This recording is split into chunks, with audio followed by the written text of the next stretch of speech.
The courtroom was packed, buzzing with whispers and the faint shuffle of papers. It was an ordinary Monday morning for Judge Harold Whitmore, a man infamous for his curt demeanor and sharp tongue. Sitting high on his bench, he surveyed the room with the air of someone who thought himself untouchable. Harold loved the control, the power. It was the kind of authority that could silence a room with just a tap of his gavel. Today, however, his authority was about to be tested in a way he could never have anticipated. At the defense table sat a woman, poised and silent. Her dark skin glowed under the harsh courtroom lights, but her expression gave away nothing. She was dressed modestly in a simple navy dress with her hair neatly tied back. She didn't fidget, didn't even glance around to see who was watching. She was still as a statue, calm, almost regal. This wasn't the first time Harold had seen her type, at least, that's what he assumed. Another one trying to game the system. He thought to himself. "Name?" Judge Whitmore barked, not even bothering to look up from the file in front of him. "Danielle," she said softly, her voice steady but quiet. "Speak up, Ms. Danielle, we're not playing charades here." His words cut through the room like a knife, drawing a few raised eyebrows from the gallery. But Danielle didn't flinch. Instead, she met his sharp tone with a serene gaze, her eyes locking onto his for a brief moment before she replied. "My name is Danielle Harris, Your Honor." Harold smirked. "Harris, is it? And what brings you here today? Another parking ticket? Public disturbance? Let me guess, failure to pay fines." The way he drawled out the possibilities made it clear he wasn't asking. He was mocking. A ripple of discomfort passed through the room. Even some of the courtroom staff exchanged uneasy glances. Danielle didn't respond to his tone. Instead, she took a deep breath, keeping her composure. "Your Honor," she said, her voice steady but with an edge of steel now, "I'm here for a reason. I am more than prepared to explain myself." Harold leaned back in his chair, clearly enjoying the game. "Oh, I'm sure you are, Ms. Harris. But let me remind you, this is my courtroom. And here, I'll decide what's worth explaining and what isn't." The words hung in the air like a challenge. The spectators were holding their breath now, sensing that something was about to snap. Harold didn't notice or didn't care. To him, she was just another case number, another person to lecture, to belittle, to control. But as Danielle's lips parted to respond, the heavy oak doors at the back of the courtroom swung open with a loud creak. All heads turned, and in walked a man in a tailored suit, his polished shoes clicking purposefully against the tile floor. The room fell silent. Harold froze, his smirk faltering. This man was no ordinary observer. He radiated authority, his mere presence commanding attention, and he was walking straight toward Danielle. Danielle stood, her calm demeanor unwavering. "Governor Harris," she greeted him with a slight nod, her tone carrying a quiet respect. The judge's face went pale. "Governor Harris? As in that Governor Harris?" Harold's mind raced, the weight of realization sinking in. The man didn't acknowledge the judge. He didn't even look at him. Instead, he extended a hand toward Danielle, his wife. "I heard there was an issue," the governor said, his voice smooth but carrying an edge that left no room for doubt, "and I came to see it resolved." The air in the courtroom was thick with tension, every pair of eyes bouncing between Danielle and the judge. Harold Whitmore was suddenly at a loss for words. For the first time in years, the man who always held the upper hand was rendered speechless. And as Danielle turned her gaze back to the judge, her calm expression now replaced by a quiet strength, the entire room knew the tables had turned. Judge Harold Whitmore stared at Governor Harris, his mind racing to make sense of the situation. The courtroom seemed to shrink around him, the once familiar space now pressing in like a cage. He could feel the weight of every pair of eyes in the room. Whispers rippled through the gallery, hushed, but audible enough to carry a mixture of shock and curiosity. No one dared speak loudly, but the murmurs were clear. What is the governor doing here? And why does the woman he just greeted seem so composed? Danielle Harris remained standing, her posture calm and unyielding.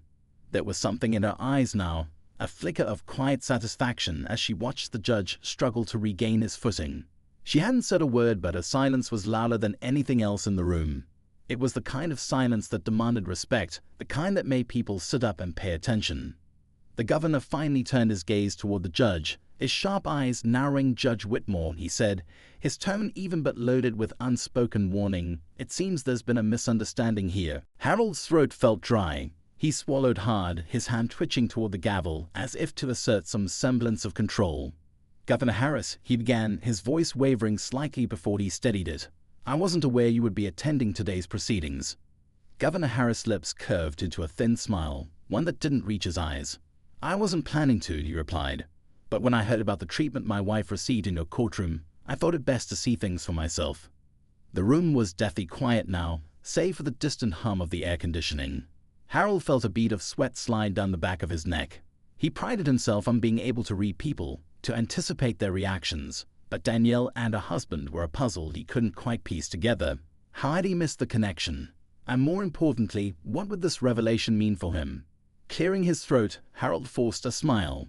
"Well, of course, Your Excellency. It's always a pleasure to have distinguished guests in my courtroom. If there's been any misunderstanding, I'm sure we can resolve it swiftly." Governor Harris raised an eyebrow, his expression unreadable. "I certainly hope so, Judge," he said. "My wife doesn't ask for much, but she does expect respect. And from what I've heard, that hasn't been afforded to her today." Harold's grip tightened on the edge of his bench. "Respect is a cornerstone of my courtroom," he said quickly, but the words rang hollow even to his own ears. "Perhaps there's been some miscommunication." Danielle tilted her head slightly, her calm demeanor unwavering. "It wasn't a miscommunication," she said, her voice measured. "It was condescension." The words landed heavily, like a stone dropping into still water. Harold flinched, but quickly mastered with a forced chuckle. "Now, Mrs. Harris, let's not blow this out of proportion. I treat all individuals in my courtroom fairly and equally." Danielle's gaze didn't waver. "Equally," she repeated, her tone soft but piercing. "Is that why you didn't even bother to address me by my full name until I raised my voice? Or why you assumed I was here because of a parking ticket or unpaid fines?" Harold opened his mouth to respond, but no words came out. He felt the heat rising in his cheeks, a mix of embarrassment and frustration. His carefully curated image of authority and control was slipping through his fingers, and he could feel it. The governor took a step closer to his wife, his hand resting lightly on her shoulder.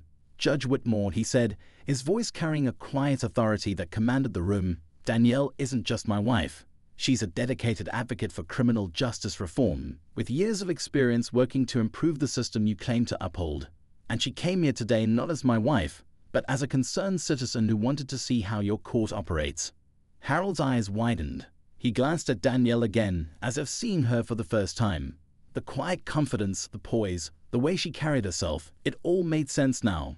She wasn't just some ordinary woman standing before him. She was someone who understood the system inside and out, someone who wasn't easily intimidated, and he had underestimated her.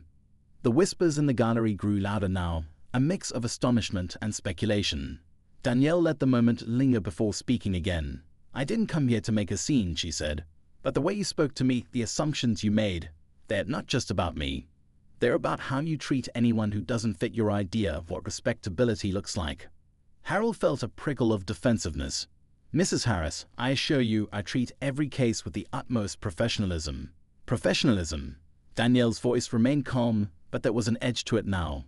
"Professionalism isn't dismissing someone before they'd even had a chance to speak. It isn't belittling someone based on what you think you know about them. Respect isn't something you reserve for people who meet your standards. It's something you give to everyone." The room erupted into murmurs again, the tension palpable. Harold could feel the scrutiny from every corner, the weight of judgment now squarely on him. He wanted to say something, to defend himself, but no words seemed adequate. Instead, he sat there, silent and visibly uncomfortable. Governor Harris broke the silence, his voice steady but firm. "This isn't just about today, Judge. It's about the kind of culture you foster in your courtroom. A culture of fairness and respect, or a culture of prejudice and power trips." Harold felt his stomach twist. He was no stranger to criticism, but this was different. This wasn't coming from a disgruntled defendant or a frustrated attorney. This was coming from the governor and his wife, two people who clearly had the influence and credibility to back their words. Danielle stepped forward slightly, her gaze never leaving the judge. "I didn't come here looking for a confrontation," she said, "but I also won't stand by and let anyone, no matter their title, treat me or anyone else as if they're less than human." The weight of her words hung in the air, undeniable and unshakable. For the first time, Harold Whitmore felt the cracks in the foundation of his authority. And as the murmurs in the room grew louder, he realized that this was no longer his courtroom. The balance of power had shifted, and there was nothing he could do to stop it. Governor Harris gave his wife a small, encouraging smile before turning back to the judge. "I suggest, Judge Whitmore, that you take some time to reflect on how you run this courtroom," he said. Because if this is how you treat someone like Danielle, I can only imagine how you treat others who don't have the privilege of speaking out. Harold could only nod, his voice failing him. The governor's words were a warning, a reminder that no one, not even a judge, was above accountability. And as Danielle and the governor turned to leave, the courtroom erupted into whispers once again, the buzz of speculation and judgment filling the air. Harold sat back in his chair, his face pale and his mind racing. He had always thought of himself as untouchable, as the ultimate authority in his courtroom. But today, he had been reminded of a harsh truth. Even those who sit in judgment are not immune to being judged themselves. And as the doors closed behind Danielle and the governor, Harold couldn't shake the feeling that this was far from over. The ripple effects of what had just happened would be felt for a long time to come, and he wasn't sure if his reputation would ever recover. As the heavy courtroom doors swung shut, the silence that followed was anything but calming. Judge Harold Whitmore sat frozen in his chair, his mind a whirlwind of thoughts. He could still feel the eyes of the gallery on him, even though most of the spectators had already turned to one another, their hushed voices filled with speculation. Harold tried to focus on the paperwork in front of him, but the letters blurred together, meaningless. The encounter with Governor Harris and his wife, Danielle, had shaken him in ways he hadn't expected. In the days that followed, Harold's once comfortable routine was anything but. His phone seemed to buzz incessantly with messages, some from colleagues offering their vague support, others from media outlets requesting comments. He ignored most of them, but the weight of public scrutiny was impossible to escape. He'd spent years building his reputation as a firm but fair judge, someone who upheld the law without bias. Yet in one afternoon, that image had been called into question. What bothered Harold most wasn't the governor's stern words or even Danielle's calm, cutting remarks. It was the nagging doubt that had begun to creep into his mind. Had he truly been fair? He prided himself on treating everyone equally, but the more he thought about it, the more he realized how easy it was to fall into patterns, to make snap judgments based on appearances. Harold found himself replaying the moment Danielle stood before him, her quiet dignity in stark contrast to the assumptions he had made about her. Meanwhile, Danielle and Governor Harris were also feeling the ripple effects of that day. While the governor had hoped to keep the incident contained, news of the courtroom exchange had already started to spread. Local news outlets had picked up the story, framing it as a clash of power and prejudice. Social media was ablaze with posts praising Danielle for standing her ground and criticizing Harold for his perceived arrogance. Danielle, however, wasn't interested in the headlines. Her focus remained on the broader issues the incident had brought to light. Sitting in her son-at-home office, Danielle scrolled through her notes, preparing for an upcoming event on criminal justice reform. She couldn't stop thinking about the look on Harold's face when she spoke. It wasn't just embarrassment or anger, it was confusion, even fear. Danielle had seen that expression before, countless times, in people who realized that actions didn't align with the values they claimed to uphold. Part of her wanted to believe Harold could learn from the experience, but another part of her was skeptical. Change didn't come easily, especially for those in positions of power. The governor entered the room, his tie loosened and his expression weary. "You've stirred up quite a storm," he said, leaning against the doorframe. Danielle glanced up from her notes and gave him a wry smile. "I didn't stir up anything," she replied. "The storm was already there. I just happened to walk into it." He crossed the room and sat beside her, his hand resting on hers. "You know they're going to push back, right? People like Whitmore don't like being called out." "I'm not worried about Whitmore," she said. "I'm worried about the people who walk into that courtroom every day and don't have a voice. If this makes him rethink how he treats them, then it's worth it." Back at the courthouse, Harold was struggling to regain control of his narrative. A meeting with his clerk revealed that several upcoming cases were being reassigned, a decision made to avoid further controversy, according to the higher-ups. Harold felt his stomach twist at the implications. He'd always thought of himself as untouchable in his position, but now it seemed even his superiors were questioning his judgment. That evening, Harold sat alone in his study, a glass of scotch untouched on the desk beside him. He couldn't shake the image of Danielle standing before him, her calm voice cutting through his authority like a knife. He knew he should move on, focus on the cases ahead, but something about her words had lodged itself in his mind. Respect isn't something you reserve for people who meet your standards. It's something you give to everyone. Across town, a young reporter named Grace Evans was piecing together a story about the courtroom incident. Grace was new to investigative journalism, but she'd been following Danielle Harris' work for years. She admired Danielle's advocacy for criminal justice reform and saw the courtroom clash as a perfect example of the systemic issues Danielle often spoke about. Grace reached out to several people who had appeared in Harold Whitmore's courtroom over the years, hoping to uncover a pattern. What she found was both troubling and unsurprising.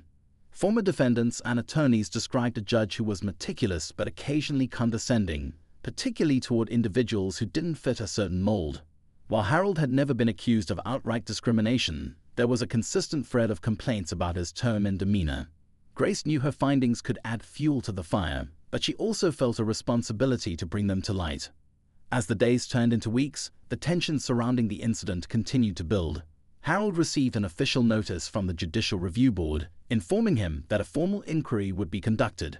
The letter was carefully worded, but the message was clear. His actions were under scrutiny, and the outcome could have serious consequences for his career. Danielle, meanwhile, was invited to speak at a statewide conference on judicial accountability. She hesitated at first, knowing her words would likely provoke further backlash. But the more she thought about it, the more she realized the importance of using her platform. This wasn't just about one judge or one courtroom. It was about a system that too often allowed bias to go unchecked. On the day of the conference, Danielle stood backstage, her heart pounding. She was used to speaking in front of crowds, but this felt different. The stakes were higher, the spotlight brighter. As she stepped onto the stage and looked out at the sea of faces, she took a deep breath. She wasn't just speaking for herself. She was speaking for everyone who had ever been dismissed, disrespected, or dehumanized in the name of justice. Back in his study, Harold watched the live stream of the conference, his jaw tight and his chest heavy. He knew Danielle's words would reach far beyond the auditorium, and he couldn't shake the feeling that his name would be mentioned. He braced himself for the fallout, knowing that the real storm was only just beginning. The conference speech became the talk of the town within hours, and the waves it created were stronger than anyone had anticipated. Danielle's voice, calm and unshaken, reverberated through countless social media clips, news broadcasts, and public discussions. Her words were sharp but deliberate, aimed not just at individuals but at a broader system that allowed bias and judgment to persist unchecked. She spoke of justice as a responsibility, not a privilege, and about how the courtroom should be a place of fairness rather than personal interpretation.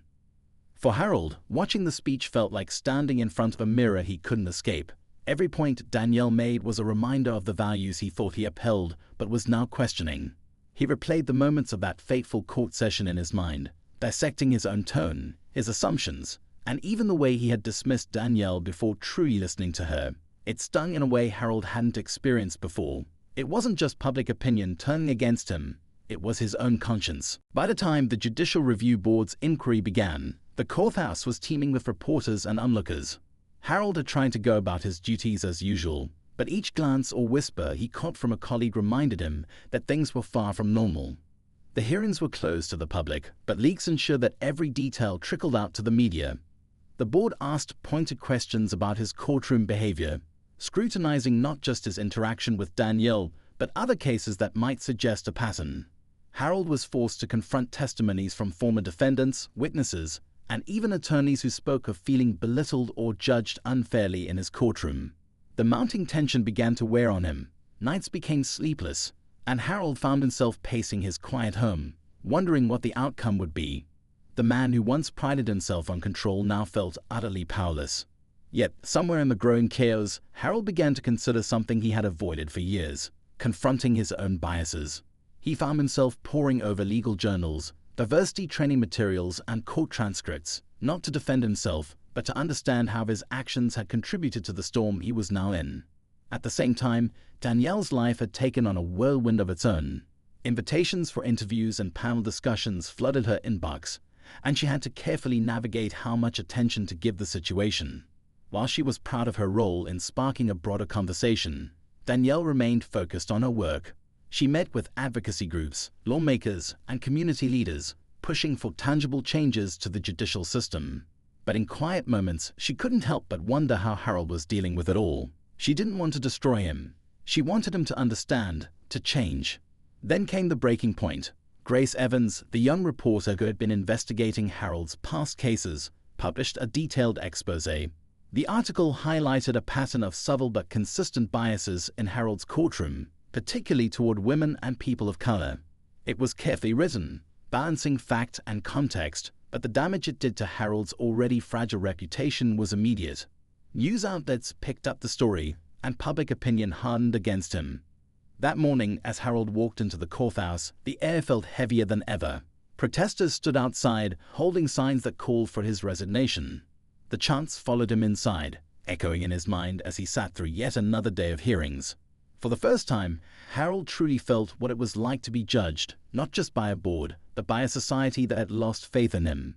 But amidst the noise, there was one voice Harold couldn't stop thinking about: Danielle's. He had watched her speech at the conference over and over, studying her poise and her words. She wasn't just angry, she was determined. She had challenged him in a way no one else had, and Harold began to wonder if it wasn't too late to meet that challenge. Could he, a man who had spent decades behind a gavel, learn to see the world differently? The tension between them remained unresolved, and the world watched as their paths seemed destined to collide once more. As Harold sat in his chambers, staring at the stack of papers before him, a thought struck him. He reached for his phone, hesitated, then began typing an email. It was a long shot, but Harold knew he had to take it. Meanwhile, Danielle was preparing for another event when her phone buzzed with a notification. She glanced at the screen and froze. The email was from Harold Whitmore. It was short, direct, and entirely unexpected. "I'd like to meet," it read. No cameras, no reporters, just a conversation. Danielle stared at the words, her mind racing. What could he possibly want to say? And why now? The idea of meeting Harold stirred something she couldn't quite place. Curiosity, perhaps, or maybe hope. She knew the risks, but she also knew this might be an opportunity to push the conversation further. After all, the fight for justice was never straightforward, and sometimes the most unlikely encounters led to the biggest changes. The stage was set, the tension palpable, and the world waited to see what would happen next.